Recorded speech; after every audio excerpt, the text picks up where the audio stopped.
Guys, नमस्कार। मेरा नाम नीरज देवता है एंड आपको मैं स्वागत करता हूँ इस यूट्यूब चैनल पे। एंड सबसे पहले मैं अपने आप के बारे में बता देता हूँ। मैंने अपना बीएससी ऑनर्स माइक्रोबायोलॉजी की डिग्री की है एमआईटी यूनिवर्सिटी नोएडा से and I am graduated and I am here to teach you regarding the fundamentals unit of life, that is class 9th का फर्स्ट वाला chapter NCERT. So let's get started. So the first chapter is the fundamental unit of life. The fundamental unit of life. So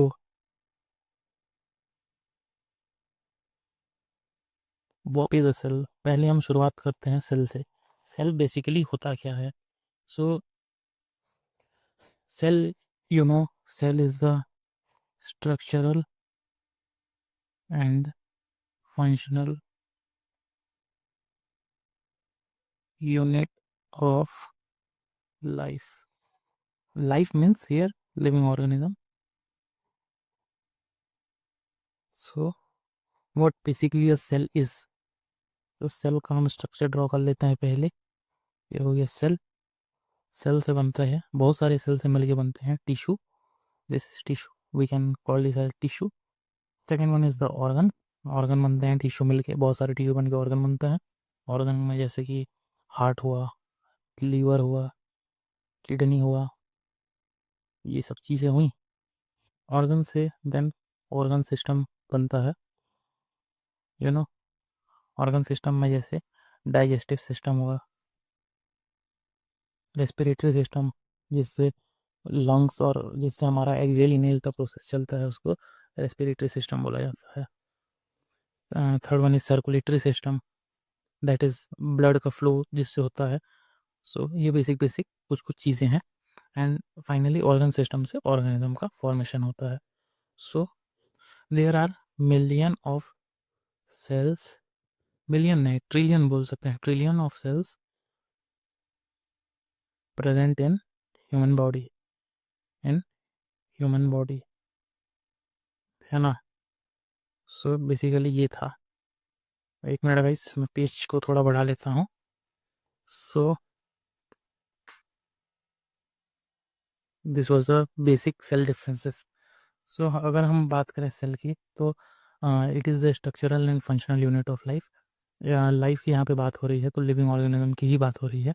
तो cell एक ऐसा structural and functional unit है, जैसे कि example से देखें तो चाहे वायरस हो या विराट कोहली हो, सब कुछ सेल से बना है। Cell is like a brick.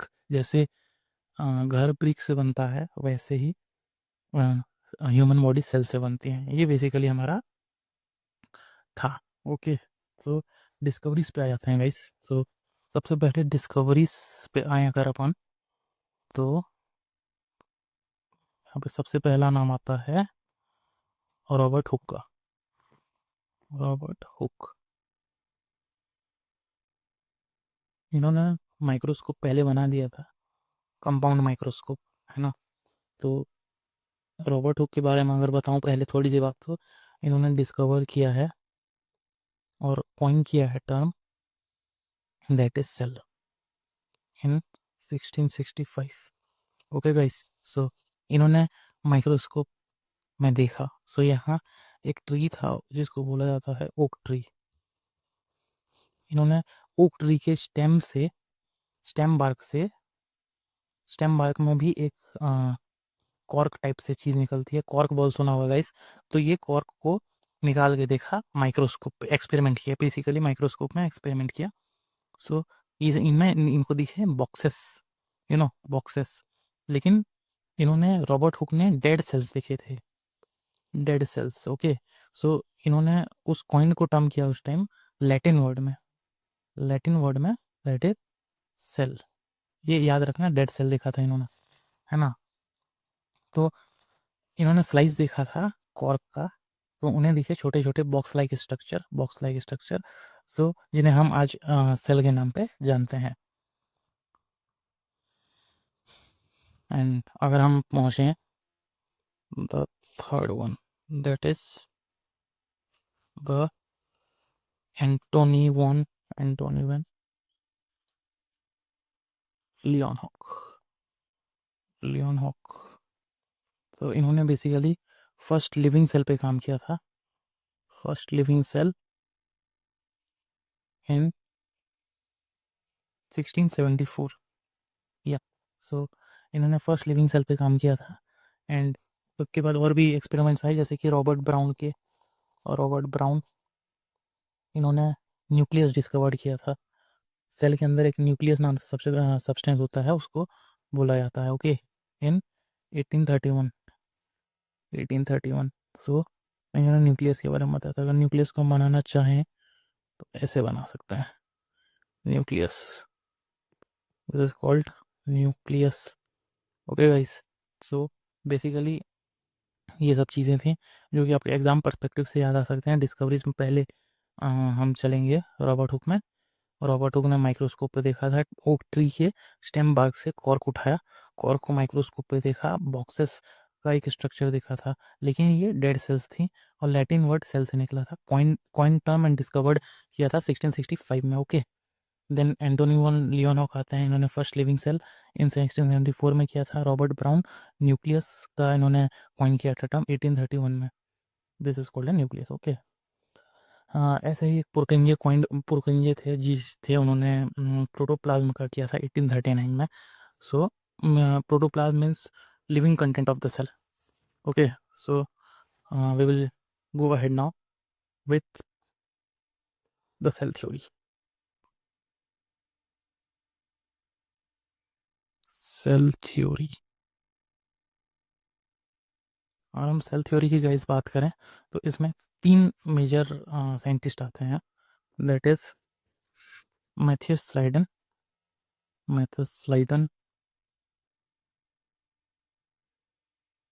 Theodore Schwann, second third one is Rudolf virtue.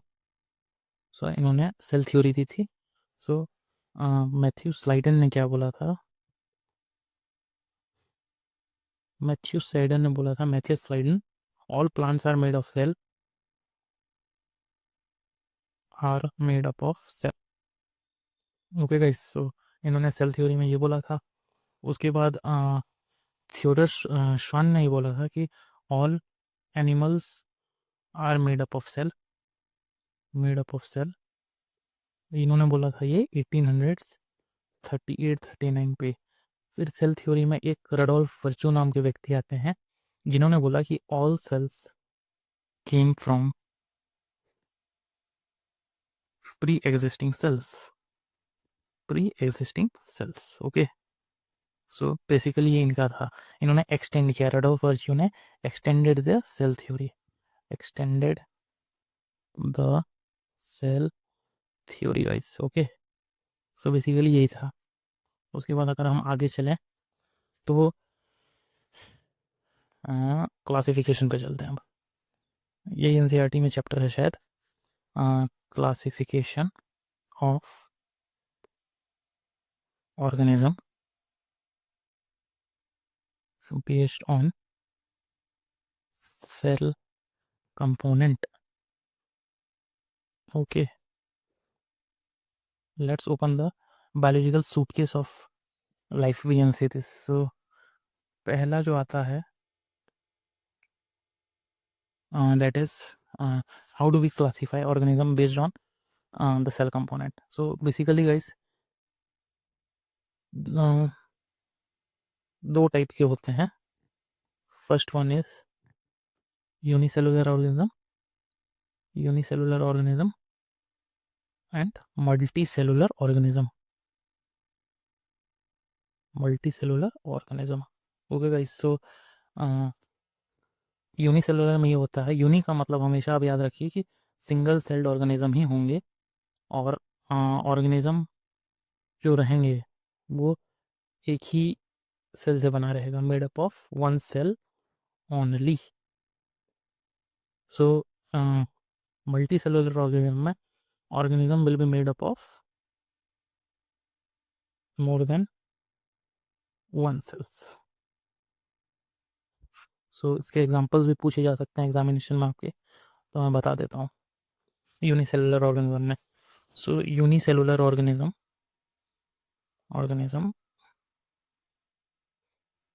Examples, so इसमें आ जाएगा क्लाइमेडोमोनास, क्लाइ एक minute guys, chlamydomonas, paramecium, amoeba, yeast, bacteria, mainly bacterias ही होते हैं, and euglena, and we can say प्लास प्लास Plasmodium, जो कि मलेरिया कॉज करता है। Okay guys, so this was the examples of unicellular organism. So chlamydomonas is type of oil algae, ये algae है। पैरामीशियम एंड अमीबा एक प्रोटोजोआ है, इस कैटेगरी में आते हैं ये लोग। बैक्टीरिया ईस्ट भी एक फंजाई है, और प्लाज्मोडियम जो कि मलेरिया कॉज करता है। ये सारे यूनिसेलुलर ऑर्गेनिज्म में आते हैं। और मल्टी सेलुलर ऑर्गेनिज्म में, जैसे कि मल्टी सेलुलर में हम लोग आएंगे, जैसे कि plants and animals. Okay guys, so ये था basically cell components, that is unicellular and multicellular organism. So ये पूछे जा सकते हैं इसके examples in the view point of this. So next चलते हैं हम गाइस सेल शेप पे। Let's change the colour now. Cell shape, so बहुत सारे शेप्स रहते हैं सेल के। So first one is that, let's take RBC, जो कि हमारे ब्लड में फाइंड किया जाता है। इसको बोला जाता है बायकनकेव शेप। जो हमारे स्मूथ मसल सेल्स भी रहते हैं, स्मूथ मसल सेल्स वो स्पिंडल टाइप में रहता है। और जो न्यूरॉन या नर्व सेल जिसको बोला जाता है, जैसे कि जिसमें ब्रेन, स्पाइनल कॉर्ड, ये सब चीज़ें आ जाती हैं, तो इनका एलोंगेटेड प्लस ब्रांच टाइप में रहता है। तो ये एग्जाम पॉइंट ऑफ व्यू से पूछ सकता है आपसे कि क्या क्या हो सकता है। साइज़ हमेशा वेरी करते हैं, साइज़ हमेशा वेरी करते हैं, particularly all the microorganism, in all the microorganism. So अगर ये पूछा जाए, ये इंपॉर्टेंट हो सकता है गाइस, जैसे कि अगर पूछा आपसे कि स्मॉलेस्ट लिविंग सेल क्या है, smallest living cell that is mycoplasma, ये सबसे स्मॉलेस्ट लिविंग सेल है। आज तक इसके अलावा और कहीं कुछ नहीं पाया गया है। So this is also known as, this is also, mycoplasma is a bacteria, it is a bacteria that is without cell wall. हम आगे बताएंगे कि विदाउट सेल वॉल और सेल वॉल क्या होता है, ये there is a huge difference between this. So without cell wall mycoplasma को हम पीपीएलओ के नाम से जानते हैं, that is pleuro pleuropneumonia like organism. इनका फुल फॉर्म है pleuro pneumonia like organisms. Okay guys, so ये आपके एग्जाम पॉइंट ऑफ व्यू से पूछा जा सकता है कि स्मॉलेस्ट लिविंग सेल क्या है। सो आप बोल सकते हैं माइकोप्लाज्मा है, it is a bacteria without cell wall and also known as PPLO, pleuropneumonia like organism. So तो लार्जेस्ट लिविंग सेल क्या है सर, ये बता दीजिए। ये भी बता देता हूँ, इसको ऑस्ट्रिच एग में पाया जाता है, ऑस्ट्रिच एग में इसको पाया जाता है गाइस, तो हमेशा इसको याद रखिए आप। तो दिस इज द मेन